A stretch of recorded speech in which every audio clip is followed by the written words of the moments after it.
the UFC's heavyweight championship is now undisputedly around the waist of Tom Aspinall, which is probably where it should have been all along, but it wasn't, because we had to do this stupid song and dance with Jon Jones.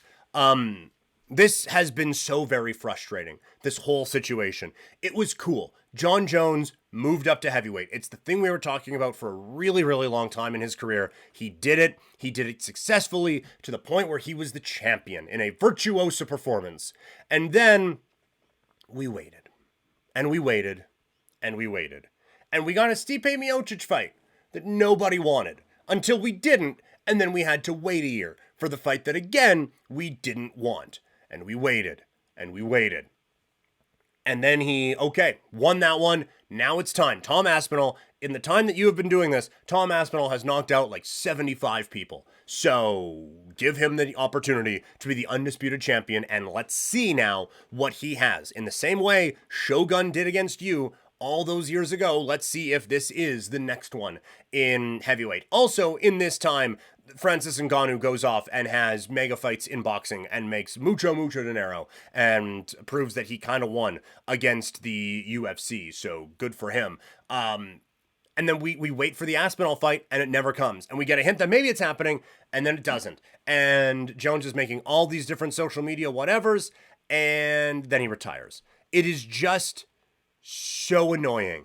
It held up the heavyweight division in a way that feels incredibly detrimental. No fight against Aspinall at a massive time in his career. No fight against Ngannou at a massive time in his career. Held up the heavyweight division for multiple years. You think about if he would have just been fine fighting a Francis Ngannou fight, who was in the promotion when this whole thing kind of started. Instead, Francis is just going to wait it out and go and leave, and we're never going to hear from him again. And, hey, Jon Jones will move up now, and he fights Cyril Gane. If he would have done this, you get a superstar-making night potentially out of Ngannou, or you add even more to the legacy of Jon Jones. Instead, we don't do that, and Ngannou is gone, and we miss massive stretch of the prime of that heavyweight contender.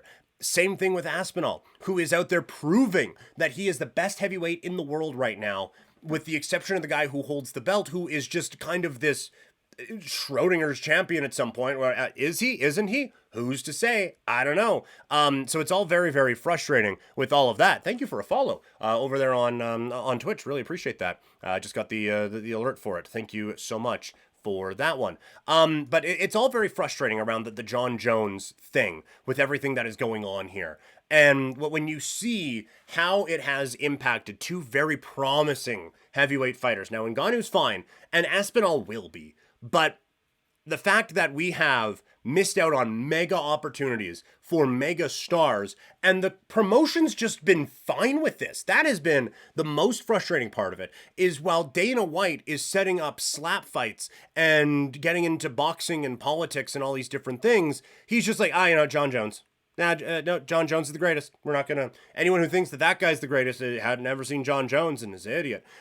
Just for him to just bow down to all of this is mind-bogglingly frustrating when all of you had so many opportunities. Think of the star Aspinall would have been if we just would have got that fight over with right away. Think of the star Ngannou still would have been for this company if you just would have had that fight and moved it on. And then you have an epic rivalry between those two, Aspinall and Ngannou. Like the years and years of amazing heavyweight fights could have been happening if Jon Jones just wasn't a petulant child, and if the UFC wasn't just oh no, it's fine, he's just finding himself. Just so annoying. And so, I'm annoyed for it, and I'm not Tom Aspinall. Think of all of the big time checks that he has missed out on in this run. And look, it takes a big moment away from him too. He has deserved to be the undisputed champion for a while. And if we were just going to do this whole grab ass thing, then the last time someone put a UFC championship belt on him, we should have heard Buffer saying, and new undisputed heavyweight champion. Instead, he gets this interim thing that a lot of people were taking seriously as the main championship, but he still doesn't get that. So you just take away a moment from him, and now instead of getting this really big moment, he just finds out over social media. I'm excited to see what he can do now without this cloud hanging over the head of the heavyweight division, and we can start to pick up in this a little bit. But there is no question that this is a giant opportunity wasted in the Ultimate Fighting Championship. We'll have a lot more on Jon Jones coming up as the week goes along, looking at his legacy coming up on Wednesday.